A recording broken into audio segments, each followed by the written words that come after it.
Kalau diselenggarakan di IKN ya kesannya jadi memaksakan di sana karena memang infrastrukturnya belum ada, masih minim lah gitu. Kemudian juga membutuhkan kos yang lebih besar lagi. Kita mau minta pandangan dari pengamat kebijakan publik soal anggaran HUT RI ini kan dikabarkan membengkak nih Mas, karena kan Hmm. tahun itu digelarnya di dua tempat, IKN sama di Jakarta. Nah, ini tanggapannya dari sisi pengamat kebijakan publik gimana nih? Apakah memang itu terlalu dipaksakan mengingat anggarannya kan memang selalu disediakan dari negara. Nah, ini gimana nih pandangan dari Mas Ibu sendiri?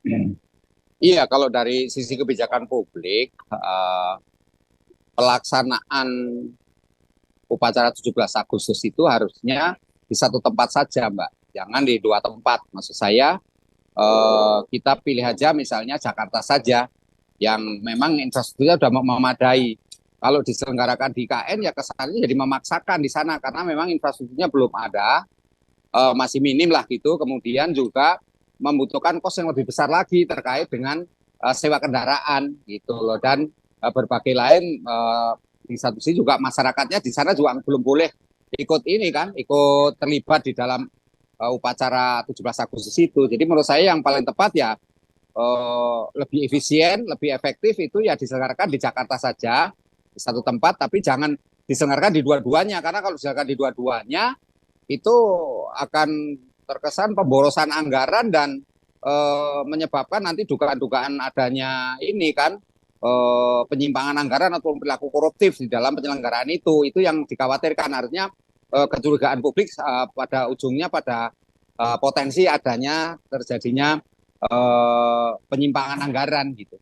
Jadi menurut saya yang paling efektif adalah penyelenggaraannya di satu tempat saja. Tapi kalau yang kedua kalau memang dipaksakan di dua tempat ya ujungnya ini anggarannya terus membengkak gitu. Sementara selama ini kan tidak ada perencanaan yang matang terkait dengan upacara di dua tempat ini terkait dengan anggaran maupun berbagai infrastruktur yang dibutuhkan termasuk juga tamu undangan dan pelayanannya ini kan juga hal yang sangat sangat krusial ya karena bagaimanapun juga tidak mungkin kita mengundang taruhlah misalnya duta besar atau utusan-utusan negara asing yang memang ada di Jakarta kemudian untuk dia dipindahkan ataupun untuk mengikuti upacara di IKN gitu sehingga menurut saya lebih baik penyelenggaraannya tetap di Jakarta yang memang fasilitasnya sudah infrastrukturnya sudah memadai sehingga tidak perlu repot-repot pemerintah itu menyewa kendaraan ataupun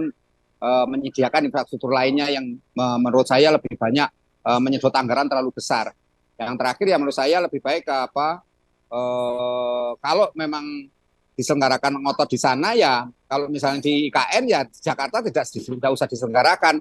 Jadi semua terkonsentrasi di IKN saja kalau memang keinginan Bapak Presiden untuk sesuai memenuhi janji politiknya lah kira-kira seperti itu dan meninggalkan legasinya di akhir masa pemerintahannya untuk menyelenggarakan upacara 17 Agustus di IKN ya otomatis ya sudah diselenggarakan aja di IKN secara terbatas dan kemudian nanti tinggal menggunakan media-media yang sudah ada baik media pemerintah maupun media masyarakat untuk menyiarkan adanya pemberitaan penyelenggaraan upacara 17 Agustus di IKN. Yang kedua ya tentu kemudian di sini tidak perlu mengundang terlalu banyak ini tamu undangan, apalagi tamu-tamu yang sifatnya seperti duta besar atau konsul atau konjen yang lainnya lah, maksudnya menurut saya dan barangkali perlu juga dipikirkan berbagai kemungkinan karena di sana sifatnya masih masih minim infrastrukturnya gitu sehingga tidak merepotkan dalam hal ini kepanitia maupun ini masyarakat juga di sana pun juga tidak bisa menikmati artinya karena masih ada pembatasan-pembatasan belum bisa mengikuti upacara di IKN itu, Mbak. Oke Mas, berarti memang kalau misalnya memang mau tinggalkan legacy, lebih baik ya udah di IKN aja kalau misalnya nggak perlu maksain di dua tempat gitu ya Mas. Iya, Berarti kalau saya iya, berarti Mbak. kalau misalnya apakah ini karena juga tamu undangan yang diundang nggak terlalu banyak juga, jadi itu juga salah satu faktor yang membuat anggaran justru makin membengkak. Menurut Mas Trubus sendiri kalau misalnya uh, yang diundang nggak sebanyak itu, apakah juga masih bisa nih mengurangi anggaran yang membengkak itu, apa kayak dari dua tempat aja ini udah eh, udah membuat anggaran semakin bengkak gitu, nggak cuma dari tamu undangan dan sewa-sewa Iya, kendaraannya. iya menurut saya apa namanya kalau diselenggarakan tetap dua tempat, tetap aja anggarannya membengkak, Mbak. Apapun alasannya, meskipun nanti misalnya tamunya atau tamu undangannya misalnya dibatasi gitu saja. Tetapi tetap saja kan nggak mungkin. Yang kedua, upacara 17 Agustus itu kan sesuatu apa namanya bersifat heroik historical gitu ya. Artinya ini mengenang sejarah perlawanan bangsa Indonesia terhadap penjajah, dan kemerdekaan itu sesuatu yang memang apa sangat dibanggakan oleh masyarakat Indonesia, rakyat seluruh Indonesia, dan dalam hal ini kan tidak ada di negara lain seperti di Malaysia atau di Singapura kan nggak ada upacara ini kemerdekaan seperti di Indonesia yang begitu apa heroik gitu loh, begitu sangat dikenang oleh masyarakat, dan kemudian masyarakat sangat mendukung sekali.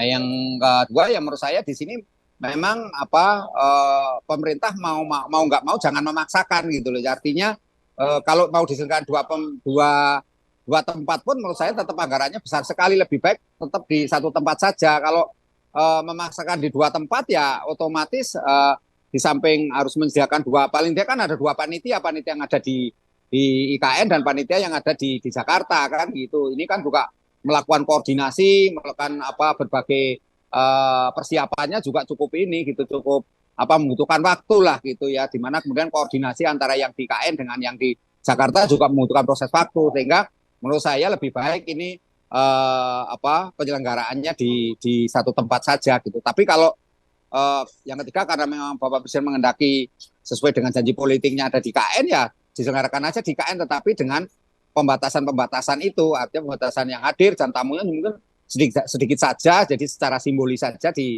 upacara di sana, dan tidak perlu apa melibatkan banyak pihak termasuk undangan yang berasal dari apa duta besar ataupun dari pihak-pihak lain, tokoh-tokoh masyarakat dan tokoh agama yang terlalu banyak dilibat di sana. Yang belakang ketiga menurut saya belakangan ini kan isu-isu terkait dengan apa penyelenggaraan upacara yang kemudian terpaksa harus menyewa kendaraan misalnya, entah itu kendaraannya Alphard yang awalnya kemudian akan dirubah menjadi bis misalnya, kan juga menurut saya juga akan menimbulkan ini apa namanya kesimpang siuran, dan publik nanti akan mencurigai tetap di situ ada unsur pembengkakan anggaran. Menurut saya itu, Mbak. Oke, siap Mas. Berarti saya mau singgung dikit, kan ini kabarnya juga influencer juga banyak yang mau diundang ke IKN. Berarti sebenarnya Ya. kayak mengundang influencer itu juga sebenarnya seharusnya tidak diperlukan, Mas, kalau memang infrastrukturnya masih terbatas, itu kan juga pasti menambah tamu undangan dan lain-lain.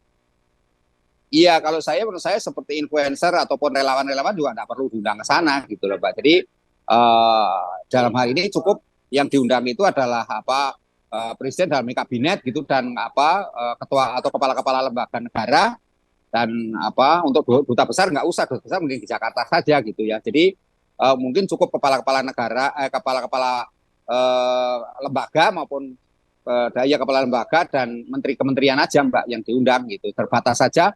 Kemudian juga untuk kepala-kepala daerah, misalnya dalam ini istilahnya gubernur gitu ya, gubernur itu juga dibatasi saja Mbak gitu. Jadi gubernur dibatasi saja di sana. Kemudian untuk bupati wali kota ya cukup kalau mau hadir ya di Jakarta saja gitu. Jadi menurut saya apa tidak perlu apa mengundang banyak orang sehingga akan merepotkan dari sisi anggaran maupun merepotkan dari sisi penyelenggaraannya sendiri. Yang terakhir kan juga masyarakat di sekitar juga sementara ini kan belum boleh juga kan ikut ikut upacara di IKN. Karena itu menurut saya lebih baik ini juga